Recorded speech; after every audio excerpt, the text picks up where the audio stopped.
Me da mucho gusto recibir en esta que es la primera entrevista que hacemos desde España, aquí en Madrid, a Santiago Abascal, que me acompaña, es el líder del partido Vox. Bienvenido. Muchísimas gracias. No, gracias a ustedes por la bienvenida, gracias a ustedes por la entrevista. Estamos arrancando esta semana precisamente con Santiago Abascal. Ultraderecha le dicen a Vox, derecha radical, derecha extrema. Santiago Abascal se desmarca un poco de eso, ¿no? Bueno, yo es que ni me preocupo de lo que me diga la izquierda criminal. No me preocupa en absoluto que aquellos que quieren atemorizar al adversario con calificativos se empleen a fondo para tratar de demonizarnos. Yo sé qué es lo que defiendo.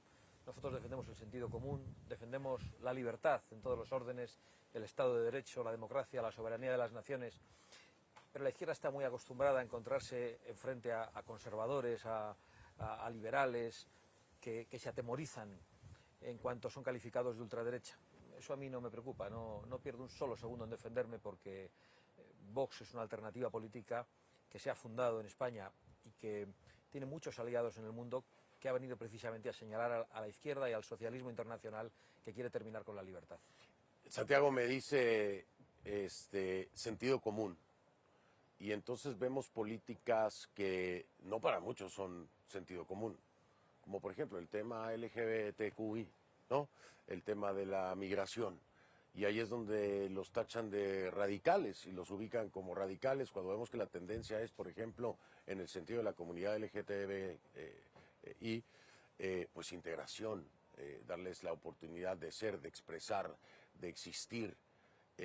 No es así la política del sentido común de Vox en torno a esto. Bueno, es que una cosa es lo que Vox dice y otra lo que los medios de comunicación y los adversarios dicen que dice Vox. Vox no tiene ningún problema con las personas tengan la orientación sexual que tengan. Nosotros creemos en la libertad de las personas. Los asuntos de cama, los gustos sexuales... Pero entran en legislación ustedes. No, entran en legislación los demás. Entran en legislación los que quieren ir a los colegios a edades muy tempranas a enseñar a los niños contenidos sexuales de cualquier tipo que los niños todavía no deberían conocer. Entran en legislación, al menos en España, aquellos que están practicando la corrupción de menores. Nosotros no tenemos ningún tipo de problema con lo que las personas deseen, lo que hagan en su privacidad. Eso sí, nosotros decimos que las banderas que representan, no a una comunidad, a una parte de esa comunidad, porque hay muchas personas homosexuales que no se sienten identificadas como parte de una comunidad LGTB. Hay muchas personas homosexuales que piensan que eso solo es una faceta de su vida, no es el todo de su vida.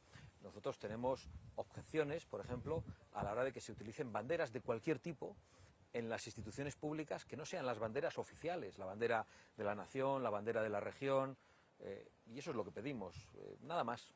Pero en el sentido común, Santiago, un niño está expuesto a eso en la calle, un niño está expuesto a eso en la sociedad, el vecino puede ser una pareja homosexual. Si no se les educa y se les explica cómo ellos van a poder enfrentar y entender ese mundo si se les mantiene en la ignorancia. Eso sería parte del sentido común, explicarle a un hijo esta diversidad, ¿no? Es que eso lo hago yo con mis hijos, el respeto a todas las personas, y esas cosas se explican a los niños. Lo que no admitimos es que de manera obligatoria contra el derecho de las familias a educar a sus hijos, determinados lobbies enviados por instituciones públicas, lobbies que no representan a todas las personas que pueden formar parte de esa comunidad o que tengan esa tendencia y que van a los colegios a edades muy tempranas a enseñar a los niños contenidos sexuales que los niños no deberían conocer. Porque los ¿Qué niños... es un contenido sexual que un niño no debería conocer desde tu perspectiva en educación pública? Mire, es que soy incapaz de reproducirlos, pero lo he padecido con mis propios hijos, lo he padecido con miembros de mi familia. Es que son ejemplos que no quiero repetir aquí, son ejemplos verdaderamente pornográficos. No me refiero a contenidos homosexuales, incluso contenidos heterosexuales. A edad muy temprana se enseña a los niños cosas que los niños no deberían conocer. Y esto que estoy diciendo lo digo con toda tranquilidad, porque sé que muchas personas que nos están viendo, que nos van a ver, se identifican con lo que estoy contando. Santiago, pero porque se han encontrado con que cuando sus hijos vienen a casa, de repente les dicen que un señor, que no es el profesor, que ha entrado al colegio y que ha hecho a los profesores salir del colegio, les hace comentarios sobre cosas en las que los niños ni habían pensado, que a las familias no les ha dado tiempo a explicar. Estamos hablando de eso, única y exclusivamente. Pero Santiago, hoy estaba viendo precisamente durante la madrugada un reportaje en la televisión española y hablaban de la exposición y la falta de legislación, por ejemplo, en plataformas digitales, el acceso a sitios pornográficos que tienen hoy los niños. No estás hablando de ese tipo de legislación, ese sería un control para no exponerlos a cosas que no necesariamente están en las escuelas. Eso nos preocupa precisamente a nosotros, pero es que esos contenidos, hay muchos niños que llegan a ellos antes por las escuelas y por las informaciones. Pero ¿no es mejor que se les eduque en lugar de que lo descubran directo de un móvil? No, porque se está banalizando es que lo van a encontrar. la afectividad, las relaciones sexuales, y se les está diciendo a los niños, incluso en el ámbito de colegios religiosos, prácticamente que podemos tener sexualidad como los animales, no ya sin ningún tipo de relación, sin ningún tipo de afectividad entre nosotros, cosas que nosotros no compartimos. Insisto, nosotros lo que defendemos es la libertad de las familias para educar a sus hijos, y eso es lo que al menos hoy en España está en tela de juicio.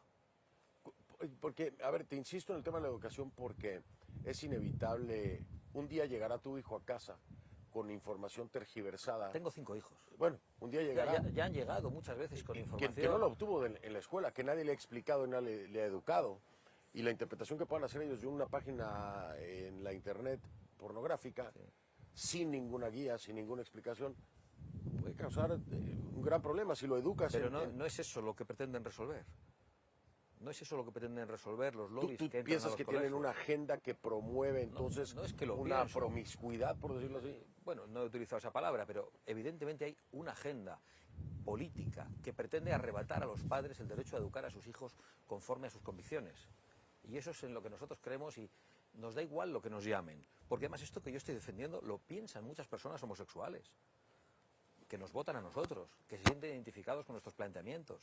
No tiene que ver con el rechazo a lo que cualquier persona pueda hacer en su intimidad, cuáles sean sus gustos, o cómo pueda expresar su afectividad en público. Tú no tienes nada en contra de que sean ciudadanos reconocidos por la legislación, en matrimonios, en derechos. Pero que están, en primer lugar... ¿Eso no está en cuestión? En primer lugar, están reconocidos. ¿Y no tienes problema con eso? Es que eso no es un debate en España. Es que las personas homosexuales, y muchas además, haciendo alarde de su homosexualidad, quiero decir que lo expresan abiertamente, están hoy en todas las posiciones políticas, mediáticas, en todos los órdenes.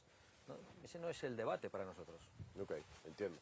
Es un tema más de cómo se maneja a través de instituciones y a través de lobistas, desde tu punto de vista. Sobre todo en el ámbito de la educación y en el ámbito de las instituciones. Porque, por ejemplo, en determinados días del año, en contra de nuestra propia legislación y en contra de sentencias de nuestro Tribunal Supremo, se izan en algunos ayuntamientos banderas de eso que llaman la comunidad LGTB. Realmente las personas homosexuales en España están ya representadas en la bandera de España, que los acoge y los integra a todos. No hace falta poner una bandera cometiendo una ilegalidad en una institución. Ni esa bandera, ni la del Sáhara en España, ni ninguna otra. Las banderas que nuestra legislación dice que se ponen en los ayuntamientos y en las instituciones públicas. Es decir, que esta... Nosotros no separamos a las personas ni por sexualidad, ni por razas, ni por ninguna otra cosa.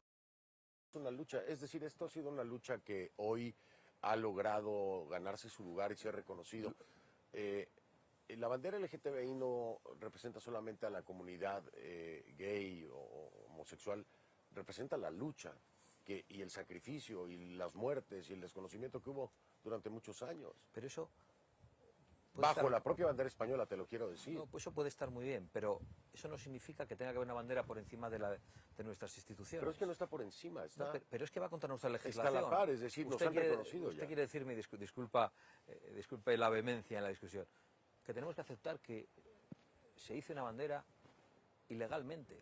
Y yo tengo que decirle que no, que la bandera de España, la bandera constitucional de España, ya reconoce a todos los españoles sin que pueda establecerse ningún tipo de discriminación por ninguna razón. Lo dice el artículo 14 de nuestra Constitución. Pero entonces tendrías que bajar las banderas de Barcelona, del Real Madrid, y es lo mismo. Bueno, pero no se izan las banderas de Barcelona o de Real Madrid. Bueno, si las has visto, no las he visto no se un millón de veces. No se izan en los Pero las los has visto un balcones. millón de veces a al lado de la bandera española cuando... en un estadio. No, eso no tiene nada que ver. Y no si es... se hizo una no, bandera eso no tiene gay... que ver, no es una institución, no es una institución pública. Lo que quiero decir es que es un debate falso, es un debate que ni siquiera preocupa a la mayor parte de las personas homosexuales.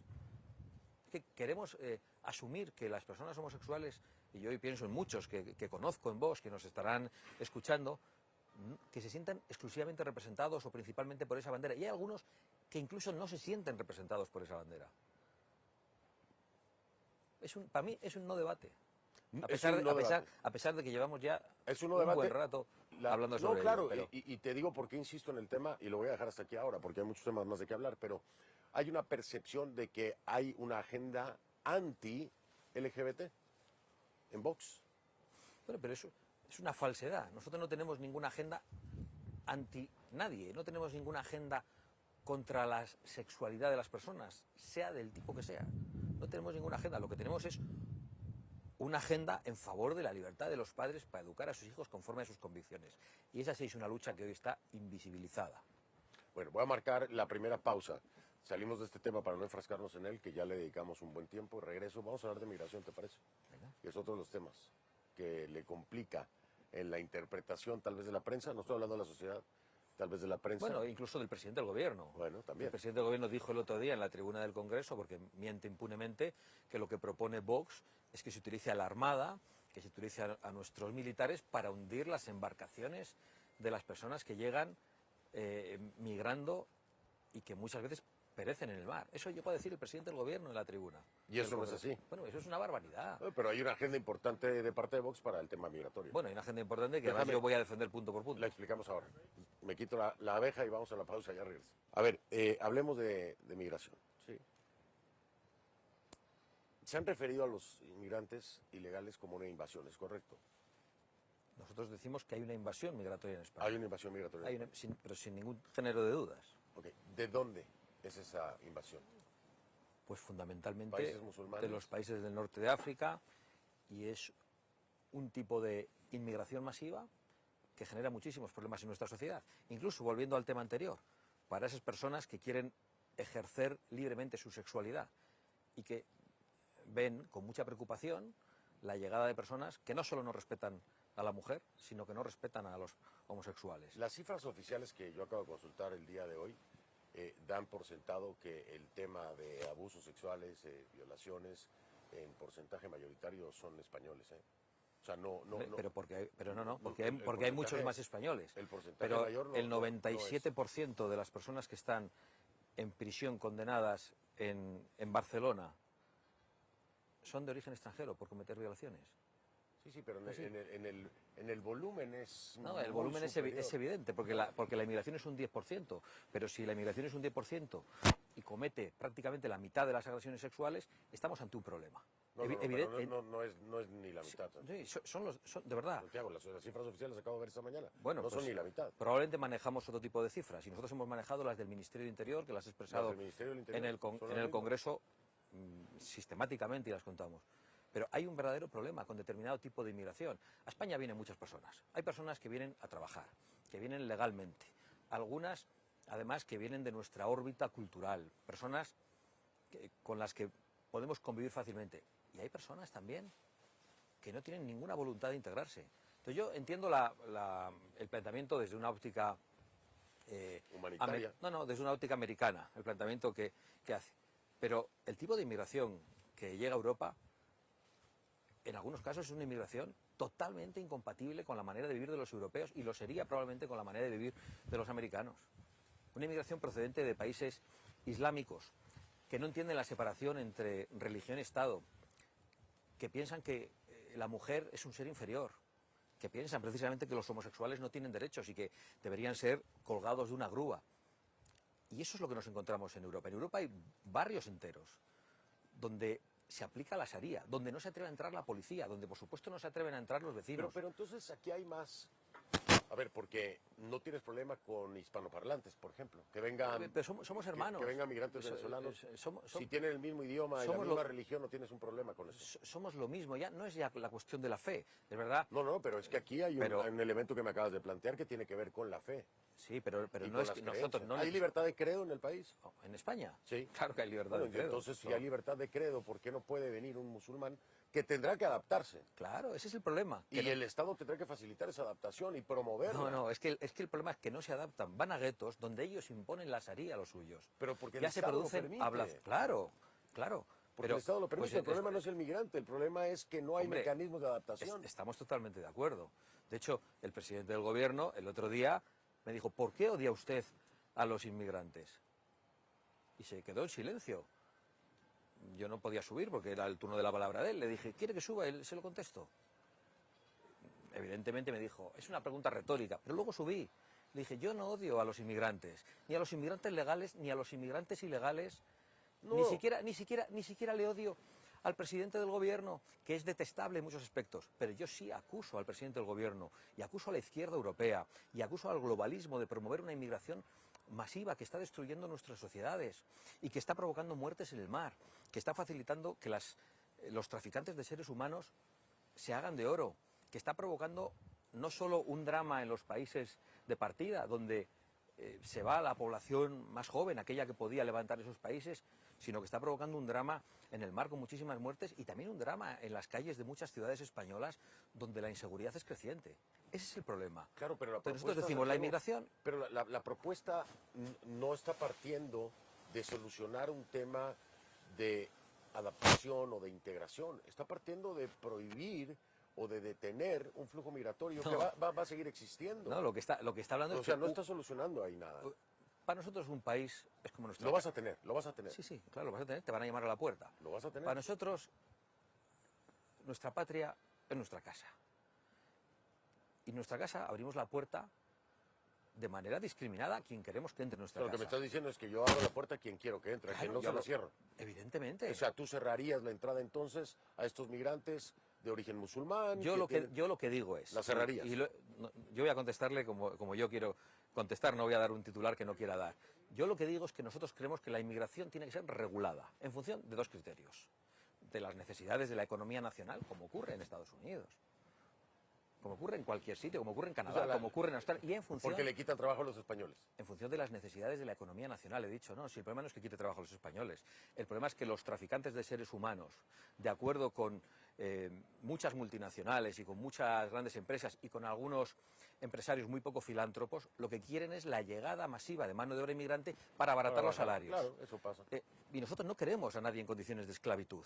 Y sobre todo en un país como España, que ve como muchos jóvenes españoles se tienen que ir a otros países a trabajar legalmente porque lo que ganan en España no es suficiente para formar una familia o para acceder a una vivienda. Regreso, el problema no es el migratorio, es el Estado.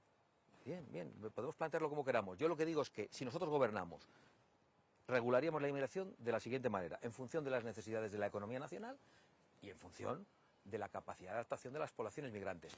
Y si en este momento hay un problema de natalidad en España y en Europa, que deberíamos resolver, haciendo que los jóvenes españoles puedan formar familias, puedan comprar una vivienda, puedan tener un trabajo estable, una población joven que se está acabando. y no tengan que irse, eso es lo que nosotros haríamos. Pero mientras no podemos resolverlo, nosotros tenemos una gran suerte. España, a través del mundo hispano, a través de lo que significa la hispanidad, tiene una cantera extraordinaria para poder recibir a gente de nuestro entorno cultural, gente que puede adaptarse con mucha más facilidad a convivir entre nosotros. ¿Por qué los países ricos... Me lo has respondido, es decir... ¿Por qué los países ricos... Hablas español y eres católico o comulgas con mi ideología... Somos más te parecidos. abro la puerta y pasa. Sí. Si me cambias el idioma y la... Sí. No, pero te lo voy a decir con más claridad. Es que si a la puerta de mi casa llama un señor y habla como yo, piensa como yo, tiene el mismo código de conducta, los mismos valores que yo, es más fácil que le abra la puerta que si llama un señor que, según ve a mi mujer, no le da la mano y piensa que es un ser inferior. Ese señor no entra en mi casa. Pero eso no lo hace bueno o malo. No, ese es el relativismo. Yo no soy relativista. Y en todo caso me parece muy bien en su patria si quieren. Y si quieren acogerlos, que los acojan los países ricos musulmanes. Todos esos países que ahogados en riqueza gracias al petróleo, no quieren acoger a esas personas de su órbita cultural y religiosa. ¿Por qué tenemos que acogerles en Europa? Voy a marcar pausa ahora. Regreso en un momento, seguimos con esta interesante entrevista con Santiago Abascal. Y estamos de vuelta, continúo con Santiago Abascal en está intensa, ¿no?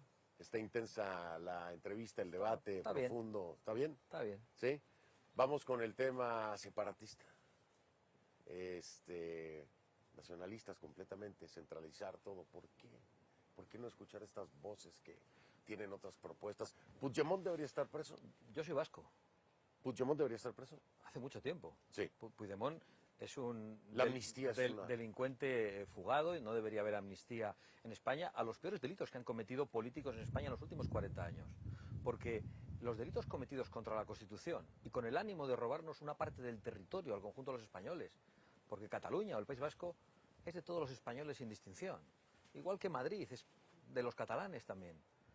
Entonces, intentar romper la unidad de la patria, el orden constitucional, con malversación de fondos públicos, con violencia en las calles, y hacer eso desde las instituciones es una de las peores cosas que puede hacer un político. Porque además, el político que roba y se lleva dinero a casa hace algo muy feo, pero el que intenta robarnos la patria, que es la herencia de nuestros mayores, hace algo mucho peor. Y por lo tanto yo creo que eso no se puede perdonar tan fácilmente. Tiene que estar severamente castigado. Y lo digo Eso, yo... eso es en el actuar del político, del Puigdemont, del separatista en el ámbito político. ¿Pero qué me dices tú de esa sociedad que apoya el separatismo? Hay voces ahí que deben ser escuchadas, no las puedes Pero si precisamente forzar. son las voces más escuchadas en España durante 40 años. El separatismo en España ha puesto y quitado gobiernos de la nación durante décadas, tanto de la derecha como de la izquierda. Ahora la alianza mantuvo a Pedro Sánchez.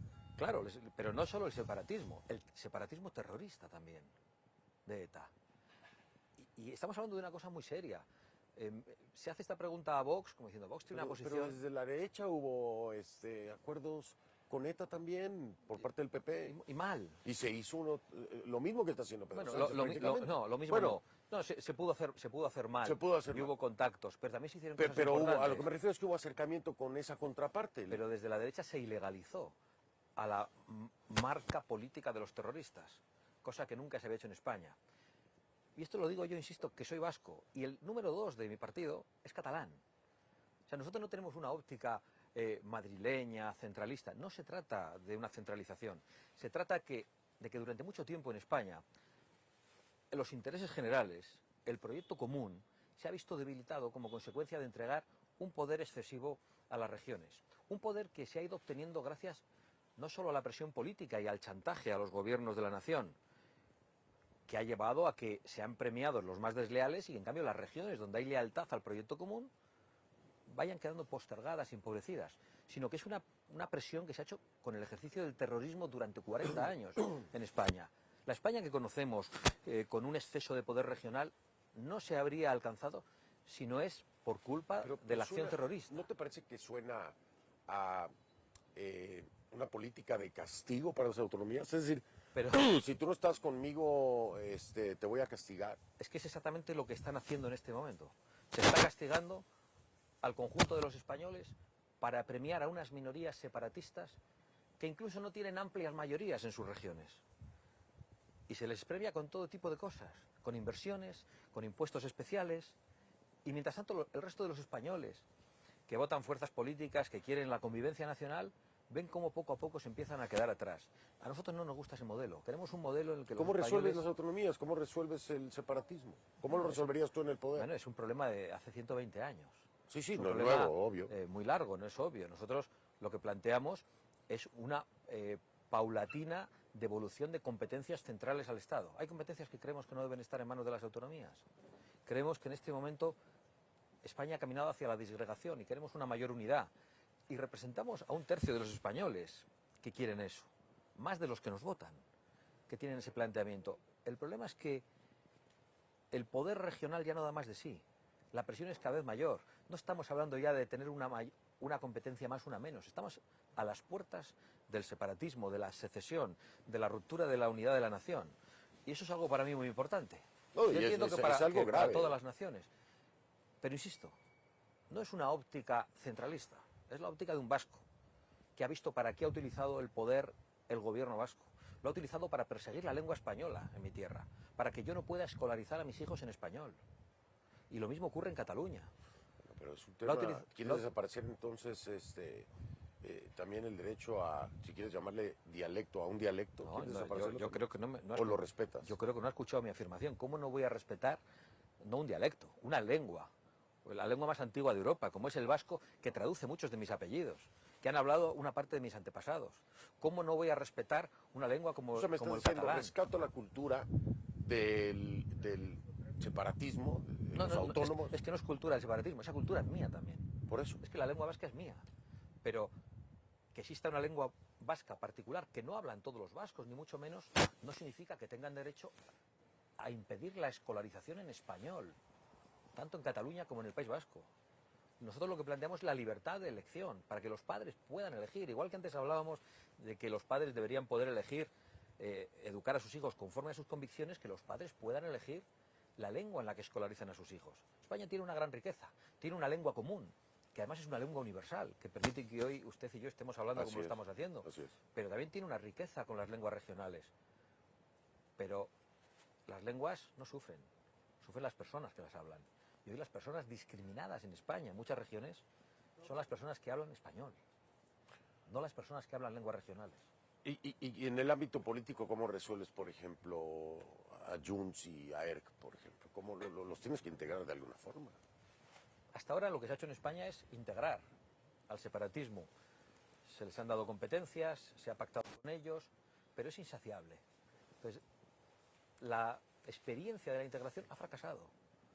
Yo tengo otra. Yo creo que quienes intentan destruir la unidad del país no deberían poder operar políticamente. Oiga, usted puede sentirse... O sea, los sacas de la sí, participación política. Nuestra Pero propuesta... eso es un derecho. No, para mí no es un derecho romper la unidad nacional. No, la participación política. No, A no, ver, no, la te participación voy a poner un política, no, ejemplo. usted puede- Hoy tienes No, participando de la política colombiana a los guerrilleros de las FARC. Bueno, ¿y usted cree que eso me parece bien? No. A mí me parece terrible. Ah, bueno, A mí pero me parece, y en la es política decir, de España... tendrían que ir presos los de las FARC, entonces, no participar de la política. Bueno, evidentemente como FARC no. Las personas que han cometido delitos deberían penar por ellos. Porque además, el narco lo que ha hecho es adquirir un poder tremendo que le ha permitido presionar al Estado. O sea, no entran en la política por la magnanimidad del Estado, sino por el poder del narco, por el poder de la violencia, igual que en España. En España, el partido heredero del terrorismo de hace 4 días está en el Congreso de los Diputados y es el que decide la investidura de Pedro Sánchez y es el que ha colocado en España a un gobierno extremista, a un gobierno que tiene las peores alianzas internacionales, a un gobierno aplaudido por Hamás, aplaudido por los talibanes, aplaudido por Irán, a un gobierno que lo primero que hizo con los cuerpos calientes de los asesinatos del 7 de octubre es reconocer el Estado palestino, premiando esos atentados. Y ese es el gobierno que hoy tenemos en España porque es un gobierno que depende precisamente de fuerzas totalmente extremistas. ¿No reconocerías al Estado palestino estado en el poder? Bueno, evidentemente en estas circunstancias no. En este momento. ¿En qué circunstancias? En las circunstancias del atentado del 7 de octubre. Pero existe el Estado palestino como tal. Bueno, lo que existe es Gaza no existe. y Cisjordania, y existe incluso la voluntad del Estado de Israel que hay una solución ¿Por de qué dos estados. no puedes encapsular al Estado palestino o a los palestinos en Hamás? No, yo no he Hamás hecho no eso. es Palestina. Yo no he hecho eso, pero es verdad que Gaza elige a Hamás en votaciones. Y es verdad que Hamás utiliza a los propios habitantes como escudos humanos. Y es verdad que los israelíes han querido la solución de los dos estados. Los que no quieren la solución de los dos estados son precisamente los extremistas islámicos de Gaza y Cisjordania, porque quieren acabar con el Estado de Israel, como dicen ellos, desde el río hasta el mar. Bueno, si le preguntas a los palestinos te lo van a plantear al revés. Dirán otra cosa. Israel quiere el territorio palestino. Depende a quién le preguntes. Voy a marcar pausa. Como casi todo. Como casi todo, exactamente. Hago una pausa, regreso. De vuelta a este último segmento con Santiago Abascal. A ver, me voy a salir un poco de España, aunque realmente no tanto, porque hay tanto venezolano aquí y ahora tienen Edmundo González Urrutia, y está Leopoldo López, y está el alcalde Ledesma, y está Zapatero metido hasta el cuello. Déjame preguntarte algo, que ha sido mi duda. ¿Cómo interpretas tú el asilo y la salida de Edmundo González de Venezuela? ¿Realmente la intención de Pedro Sánchez o del gobierno de Pedro Sánchez de ayudar a Edmundo o de ayudar al régimen? No tengo ninguna duda de que con la excusa de ayudar a Edmundo González Urrutia han tratado de ayudar al régimen. Y además han permitido que a Edmundo González Urrutia se le amenazara en suelo español, en la Embajada de España, en presencia del embajador español. Es que ahí está el punto. El embajador español estaba ahí. Estaba presente. Entonces yo creo que a Edmundo González Urrutia se le sometió a una presión imposible de soportar, porque a él le queda allí su familia. Claro, claro. Y por lo tanto tiene toda mi comprensión, todo mi reconocimiento, pero sobre todo tiene mi admiración. Él y María Corina por la gesta heroica que han logrado en Venezuela, por haber logrado reunir todas las actas, por haber logrado esa participación después de que la candidatura de María Corina Machado fuera impedida por el régimen, y por haber logrado reunir todas las actas con la colaboración del pueblo llano de Venezuela, con la colaboración de los militares de baja graduación, que fueron los que facilitaron la entrega de las actas. Creo que el régimen está en sus estertores, pero también pienso que no nos podemos confiar, porque Cuba lleva mucho tiempo así. Sí, claro, por supuesto. Con una pobreza brutal. Y han demostrado ¿Y Nicaragua? la capacidad de los comunistas de agarrarse al poder mediante la violencia y la represión, aunque sometan al pueblo a la pobreza. Y por lo tanto, aunque creo que es la vez que más débil está el régimen de Venezuela, todavía hay mucha presión para hacer. Y creo que en Europa no se hizo todo lo suficiente. Creo que no se hizo a tiempo desde las instituciones europeas, incluso no se ha hecho desde el gobierno español el reconocimiento de Edmundo González Urrutia como presidente electo y legítimo. ¿Por qué? Pues porque algo pasa, porque está allí Zapatero. Pero es una decisión, debería ser una decisión del gobierno de Sánchez, ¿no? Zapatero. Debería, y lo que ha sido es una decisión del Congreso de los Diputados de España, ¿Sí? por mayoría, con nuestro voto y el del Partido Popular, y también del Senado de España. Pero tampoco la Unión Europea ha estado a la altura de las circunstancias. Y precisamente ahí hay otro español socialista, Josep Borrell, que ha estado engañando a la oposición venezolana. De engañar a la oposición. Que ha estado diciéndoles que el problema era Hungría. Yo pude hablar con el gobierno húngaro. El gobierno húngaro no ha tenido ningún problema, al contrario, ha apoyado todas las resoluciones más contundentes. Era que Borrell, Zapatero, Pedro Sánchez, y no sé si el ex embajador de España en Venezuela, Raúl Morodo, estaban en el ajo con el régimen, de alguna manera. Entonces, tienen una posición pública para ser medio respetados en Europa, de que se oponen a ese régimen, que no respeta las libertades, que empobrece al pueblo, que no respeta los mecanismos democráticos, pero a la hora de la verdad no hacen lo que tienen que hacer para que el resultado, la elección del pueblo de Venezuela sea respetada. Oye, me tengo que ir, pero no me quiero ir sin hacerte esta pregunta. ¿Viste que el PP hoy anunció que va a tomar acción en contra del gobierno de Sánchez por actos de corrupción? ¿Se van a sumar a eso ustedes?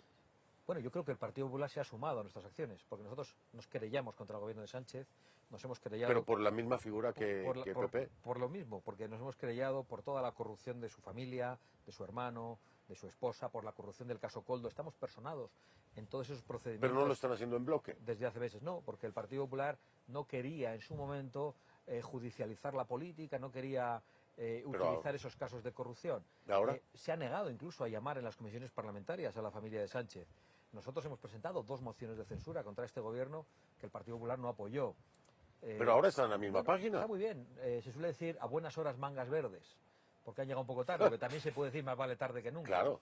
Yo me alegro, pero estaría muy bien que el Partido Popular no solo haga eso, sino que pida que en Europa se rompa el pacto de socialistas y populares. Los socialistas europeos, que junto con los populares europeos están amparando hoy a Pedro Sánchez. Y en Argentina, bueno, ya no voy a entrar a Argentina, pero fuiste allá precisamente. Bueno, en Argentina hay una gran esperanza que yo espero que concluya en algo positivo. Yo creo que la libertad y la prosperidad solo pueden recuperarse en Argentina de la mano de un personaje excepcional como Javier Milei, que no es solo un líder nacional en Argentina, sino se ha convertido en una referencia internacional. Con todo y la motosierra. Como haga falta. Pedro, gracias, muy amable. Encantado. Gracias. Ha sido un placer. Gracias, el placer fue mío.